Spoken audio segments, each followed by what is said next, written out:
Eritrea's shelling on the town of Adinavrid in northwestern Tigray on October 6th has caused the death of 2 children and heavy injury of 2 others.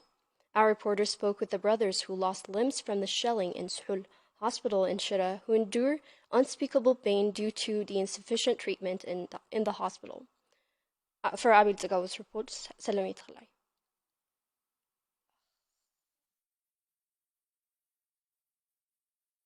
Halafam Shmendi and Angusam Shmendi were brothers who reside in Adinabrid in northwestern Tigray. Shelling by Eritrean forces on the 6th of October 2022 in the area has left these brothers scarred for life, killing 2 of their friends and causing them to lose their limbs. There were 4 of us. 2 of us are alive, but the other 2 died.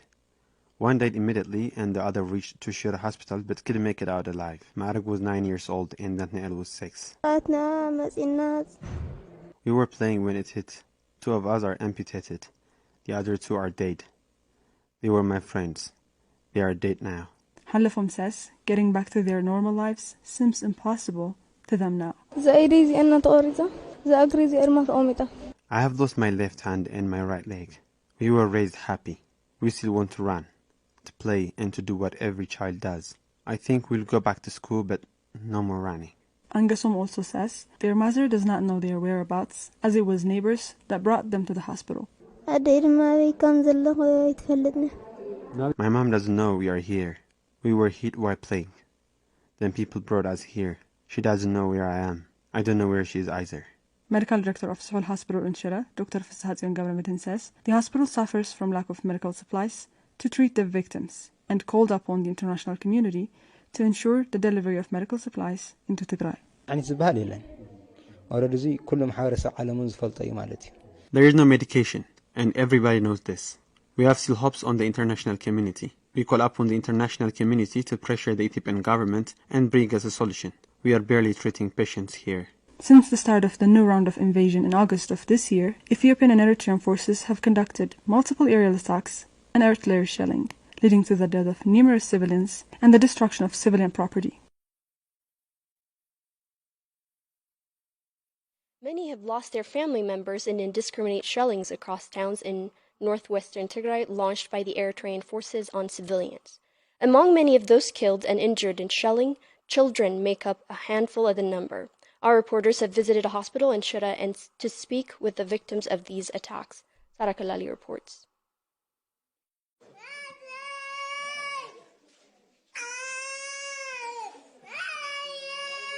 Following the shelling of several towns in northwestern Tigray by Eritrean forces, this hospital room in Shira is filled with the cries of children screaming in pain because basic medications such as painkillers have been depleted from the hospital. They used to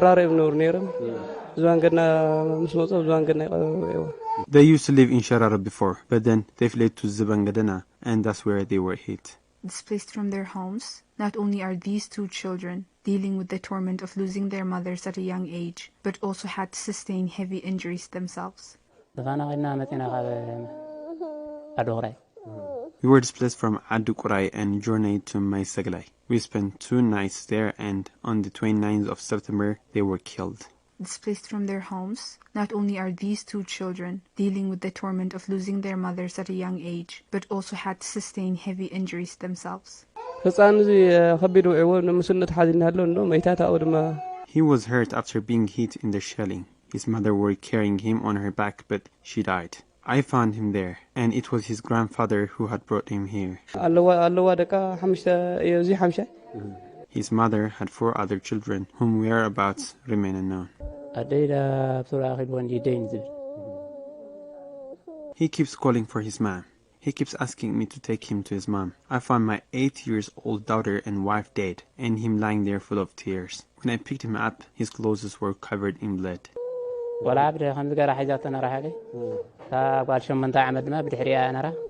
wife was holding him in her arms and my daughter was behind her. They were sitting under a tree, and when the shelling began, it cut the tree and tore her body into pieces. Renewed conflict has meant indiscriminate shelling, death of children, and parting of families for many people in Tigray, as the brutality of the invading Eritrean forces continue to attack civilians.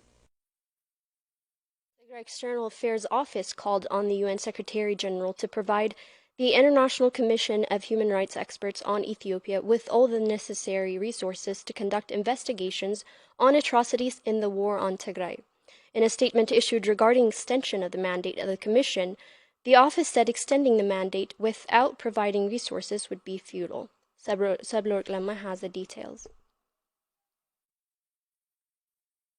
The Tigray External Affairs Office issued a statement on Tuesday regarding the extension of the mandate of the International Commission of Human Rights Experts on Ethiopia for another year. The statement welcomed adoption of the resolution to extend mandate the Commission during the 51st session of the UN Human Rights Council and recognition of the ongoing grave human rights violations following the resumption of the war on Tigray. The office expressed its expectations that the Commission's preliminary findings would be formalized and perpetrators of such genocidal atrocities are held accountable. The statement urged the UN Human Rights Council and the international community to pressure the Ethiopian government to grant access to the investigative team, highlighting that the government was undermining independence and impartiality of the Commission by denying members entry into Tigray. The office also called upon the UN Secretary General to provide the investigative team with all the required resources, including expertise on children and conflict-related sexual and gender-based violence, stating that extending the mandate without adequate resource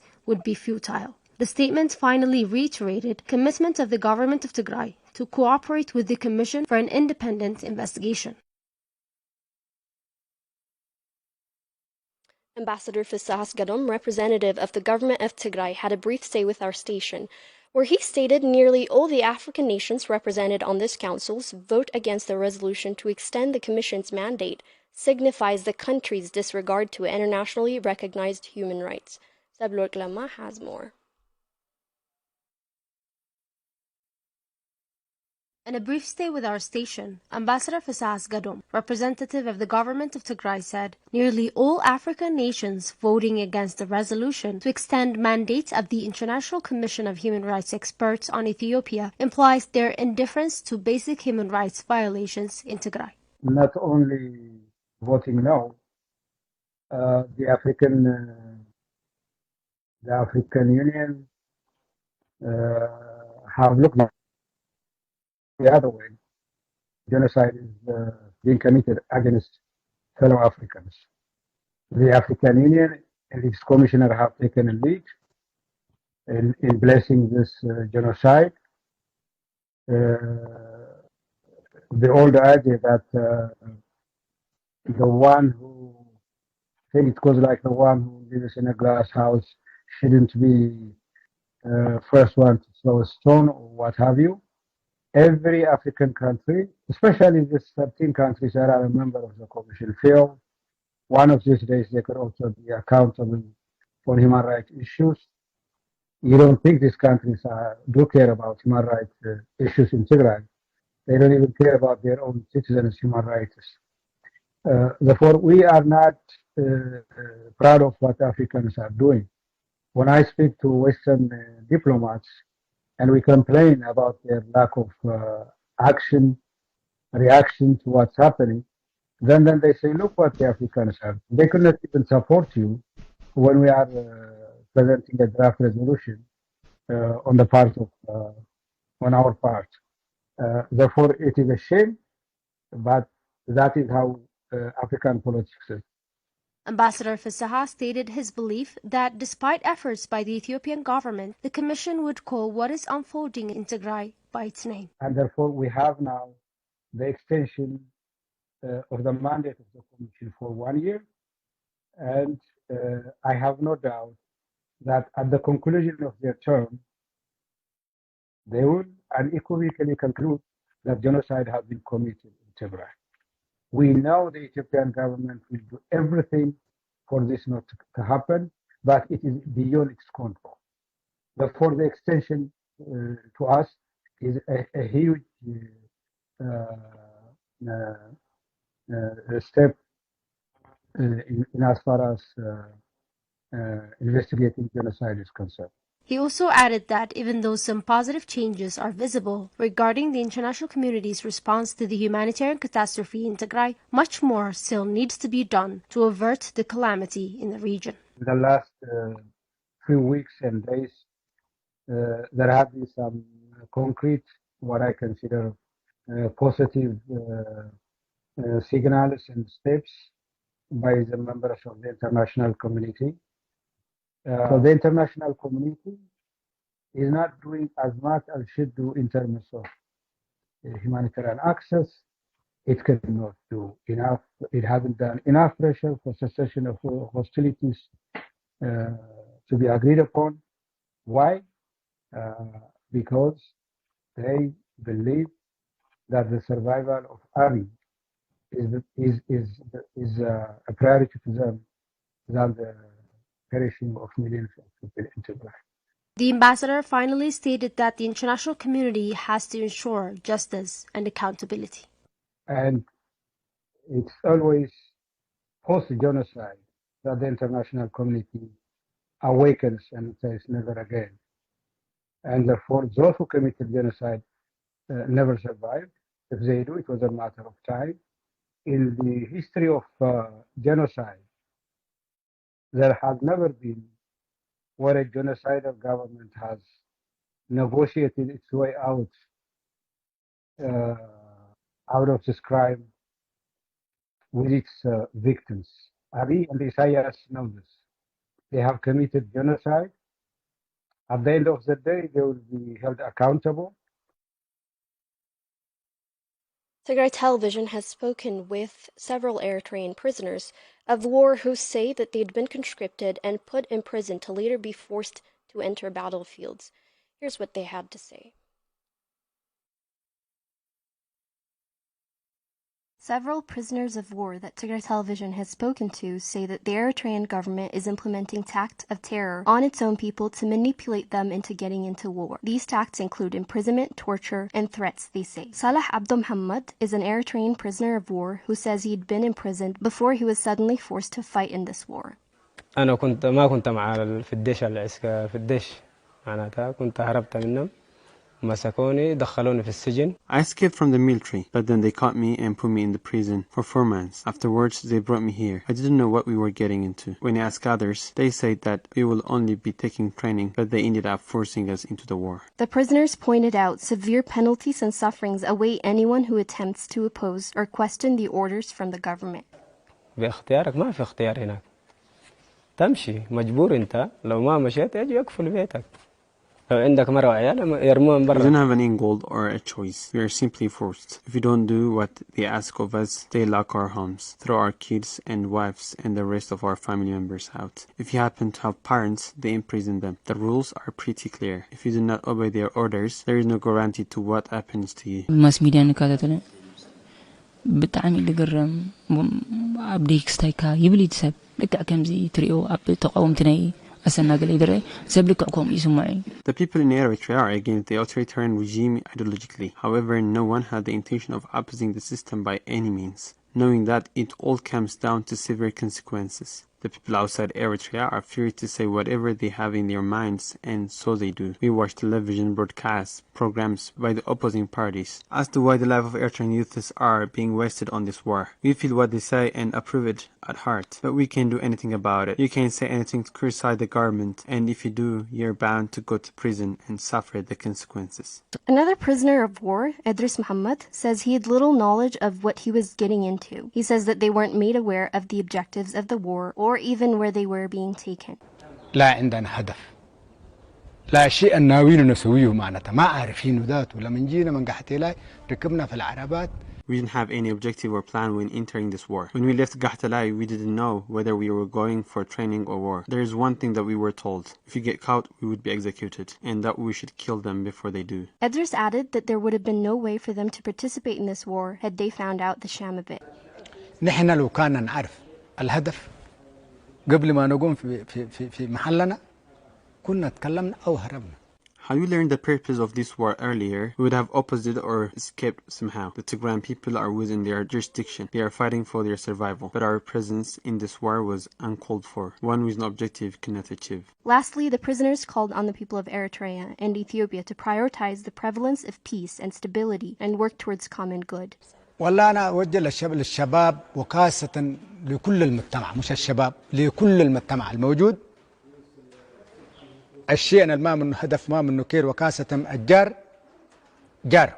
We wish for this war to end. Nothing good comes out of war, because war only brings destruction. I would advise everyone in Eritrea to refrain from getting involved in this pointless, wordless war, especially with a neighboring country.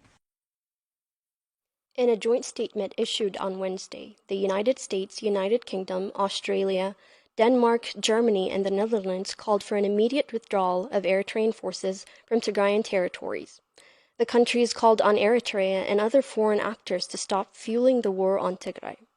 The countries also stated their concern on the ongoing war and the humanitarian situation in northern Ethiopia and called on Tigrayan and Ethiopian governments to halt military operations and agree on cessation of hostilities.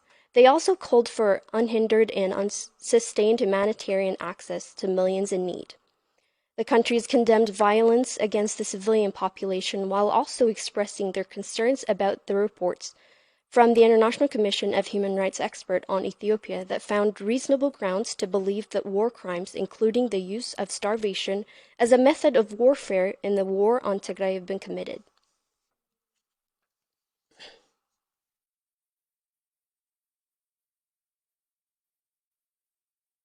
More than 12,000 students across Ethiopia have walked out of examination rooms. The students have refused to take the 2020 university entrance examination. This comes in light after Abiy Ahmed went on state media and announced national service before joining university was required. Lomit Khalai has more.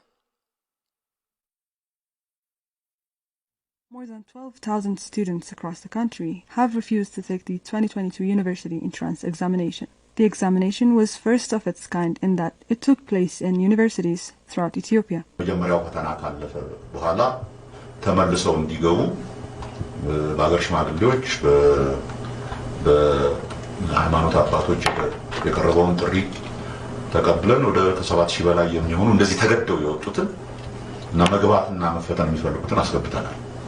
ከዛ ውጪ የወጡት በፍላጎታቸው ገብተው መፈተን ያልፈለጉት ተማሪዎች ናቸው። አይነት ውሳኔ ሲወስኑ ውጤት እንዳለው አውቀው ነው ብለን ተስፋ እናደርጋለን።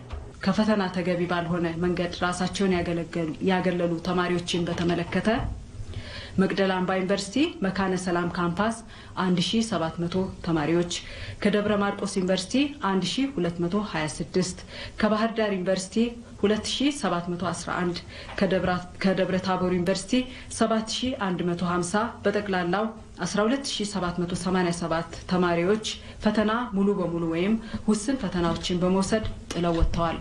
This comes just days after the Ethiopian Prime Minister Abiy Ahmed gave a speech to a group of youth stating that national service was necessary before joining university. አንድ ወጣት ሃይ ስኩል ከጨረሰ በኋላ ወደ ዩኒቨርሲቲ ከመግባቱ በፊት ለጥቂት ወራት የብሔራዊ አገልግሎት አይነት ስያሜው ለጊዜው ያልታወቀ ሰርቪስ ያስፈልገዋል። ያ ሰርቪስ ከክልሉ ውጭ ከአካባቢ ውጭ ያለውን ነገር ለማየት ይተቀምበታል። እንደከዚህ ቀደሙ አስገዳጅ አናደርግም። በግድ ካልዘመት ካንልም፣ በግድ ሄደ አገርን ካላወቅ ካንልም። ነገር ግን አገሩን የማያት ሰው ስራ አንቀጥርም። Many parents across Ethiopia accompany their children to school for fear of forced conscription and their children being snatched by government forces. Prisoners of war that participated in the war on Tigray have confirmed forced recruitment in Ethiopia. Political analysts say the African Union-led negotiation between the Ethiopian government and the government of Tigray lacks readiness and impartiality. The government of Tigray had expressed its stand that African problems should be solved by Africans, but also questions African Union's impartiality amid hopes of peaceful negotiations led by the organization. Abraha Garutensai reports. The African Union has been heavily criticized on its stand with regard to the deadly war that has taken place for almost 2 years in Tigray. Right on the onset of the war, the African Union chairperson Musa Faki Mahamat described the war in Tigray as a law enforcement operation and failed to condemn the genocidal campaign on the people of Tigray. And neither did he nearly suggested that the Eritrean forces to vacate the Tigray territory. In Ethiopia, the federal government took bold steps to preserve the unity stability, and respect for the constitutional order of the country, which is legitimate for all states. Mouz Gidey, Associate Principal Researcher at Tigray Policy Studies, says the AU has clearly demonstrated its negligence on the genocidal war in Tigray, calling it a law enforcement operation through its chairperson Musa Faki Mohammed right at the very beginning of the conflict. AU's readiness to lead this negotiation has been tarnished, not now, but earlier during the first stages of the ceasefire, because the president of the Secretariat of AU has been supporting the war effort in Tigray as a law enforcement program, and then later on he has been backing up Abiy's government and trying also to cover up the various crimes committed by Isaias Afwerki and Abiy Ahmed. AU's High Representative to the Horn of Africa, Olusegun Obasanjo, avoided urging Eritrea to withdraw its force from Tigray. Instead, he invited it to the negotiation table. Obasanjo was criticized for being partial in favor of the federal government, leading to the complaint by the Tigrayan government of Obasanjo's inadequacy in leading the negotiation.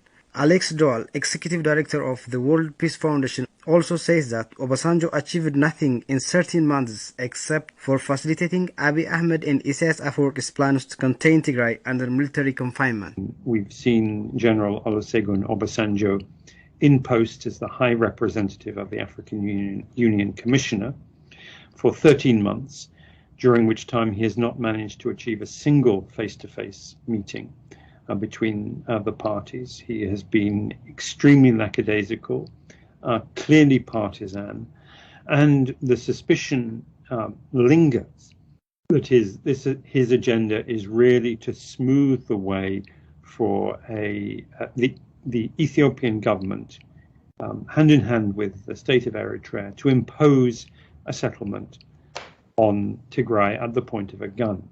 Recently, the AU invited the federal government of Ethiopia and the government of Tigray to South Africa for AU-led peace talks to be chaired by Olusegun Obasanjo, as supported by former Kenyan President Uhuru Kenyatta and former South African Deputy President Phumzile Mlambo Ngcuka, to which the Ethiopian government replied swiftly, saying that the invitation was in line with the country's principled position. The government of Tigray also expressed its willingness, meanwhile asking the issues of security, logistics and others. Uhuru Kenyatta also said he wouldn't be available on the specified date, for he had another schedule, and expressed his demand to be informed on the details of the peace talks. The African Union later announced that the peace talks had been delayed for logistics reasons. Dr. Mouz Gidey says the announcement for the delayed peace talks shows that the AU is not ready to lead the peace talks with the utmost responsibility. A continental organization trusted for negotiating parties undergoing a genocidal war should have thought deeper than this. Issue of logistics, host state accommodation, relationship, transport, security shouldn't have been a matter, because what's at stake is the life of millions of people and the integrity of the whole, a big state like Ethiopia, and the peace and stability of a great region. So that a continental organization is saying that it lacks logistical arrangements or other preparations is farcical. It's a cruel joke. Otherwise, AU could have done better. That also shows you, according to some analysis, they say that the AU's invitation for the negotiation is a delay tactic employed by Abiy Ahmed and Isaias Afwerki. That could also work. Alex Doal also says he doesn't expect the AU-led negotiation in South Africa to be fruitful, as there are no evidence of serious preparedness by the AU for the peace talks. At the moment, the diplomatic channels are pretty much at a dead end. The African Union is talking about inviting the parties to peace talks in South Africa in about a week's time. But there's no evident serious preparation for those peace talks, and it will be very surprising to me if they're handled in an impartial, credible, robust, serious manner. The political analysts also say that the AU-led negotiation is unlikely to end almost 2 years-long conflict in Tigray, as the mediator hasn't got trust from both sides from the very beginning, a condition that violates the basic principles of negotiations in general. The judge or the negotiator need to be trusted by all parties.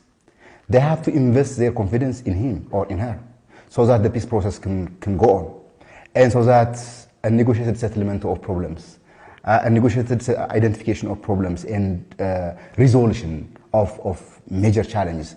And at the end of the day, to arrive at a win-win solution, you need to invest your trust on the negotiator. But from day one, AU as institution, and the Secretariat as the head of the institution, and then the chief negotiator of the African Union, they have lost their trust by especially Tigrayan government and the Tigrayan people. And even in the eye of the international community, their neutrality has been tarnished. If you were to take an ABC of mediation, the A is that the mediator needs to be accepted by both parties. And General Obasanjo has not been accepted by the government of Tigray. And that in any normal scenario of conflict resolution, he would be removed. And if one party objects, it doesn't have to explain. You know, if any mediation, any commercial mediation, any family mediation, any mediation between political parties or states, the basic principle is that the mediator has to be accepted by both. And if that's not the case, it's very unlikely that the mediation is going to proceed. Regional and international political analysts express their pessimism towards the AU-led mediation to end the more than 2-year-long conflict in Tigray. The issues of readiness, commitment, and impartiality have shadowed the AU-led mediation, and many believe that it's unlikely to be fruitful. Our reporter Winta Kidana spoke with Lemlem Alemayo, an IDP from Western Tigray, where she says she saw horrific accounts of atrocities committed by allied Ethiopian, Eritrean, as well as Amhara forces during their ethnic cleansing campaign that rid majority of Tigrayans out of the area. Let's take a look. Lemlem Alemayo is one of the thousands of IDPs from Western Tigray who are sheltered in Sawakari IDP camp in the capital Mekelle. She was displaced from Tulkan after Hamura, Western Tigray, where she led her life as a farmer. She says on December 6 of 2020, a war was launched on her village from the triplet forces of Ethiopian National Defense Forces, Eritrean forces, and Fano, a paramilitary group. It was on December 6th that our neighborhood was attacked. We were all living our daily lives, that day like every other day, and when suddenly the attack was launched, everyone started to disperse in different directions to save their lives. Some of them exiled to Sudan, some of them stayed in their homes, and some of us started out a journey west to Bahar. Lemlem says she witnessed horrific atrocities in Bahar before she had to go hide in one of the local churches just to save her life. There was a heavy firing in Bahar that I had to hide under a bridge for 9 days. Eritrean forces were firing from west while Abiy Ahmed's soldiers were firing from behind. Bahar was on fire all day long from both sides for almost 10 days. They would say, Yanyano, the land is ours, and you have to get out. They would ask for your ethnicity, and if you happen to be Tigrayan, they would start to treat you like you aren't a human being. Many children were killed in front of their parents. The atrocities committed on Western Tigray by Fano are really endless and full of cruelty. Later on, we had to get out of the bridge, and we went on hiding into Gabriel Church. Lemlem says she witnessed from the high ground of the church as the burning of 18 houses inhabited by families were being burnt, looking down into the village from where she was hidden. I remembered a day where 18 houses full of people were being burnt down in Bahar by Fano. We all witnessed it because the church was built to the top of a mountain and the houses were down the valley of Bahar. A pregnant woman was dragged out of the 18th house. Families were escaping the fire from their own houses through any outlet they could find. Not only did Fano loot so many household belongings, they also took livestock with cars. Lemlem finally made her journey to Mekelle through Gondar Alamata. She says after her arrival at the capital, she had shelter in different IDP camps because her relatives at the capital were in an even worse condition. Lemlem says she hasn't been able to get enough humanitarian aid as an IDP, and her life condition kept on declining due to lack of basics.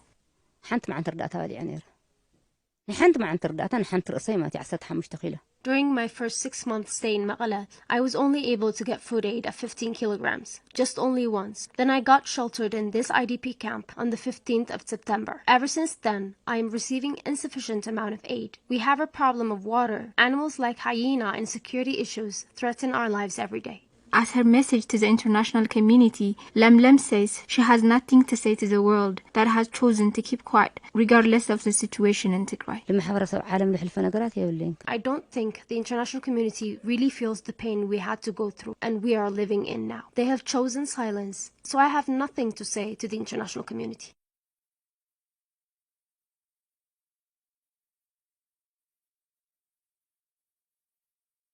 Well, that concludes our news for the hour. Thank you for tuning in.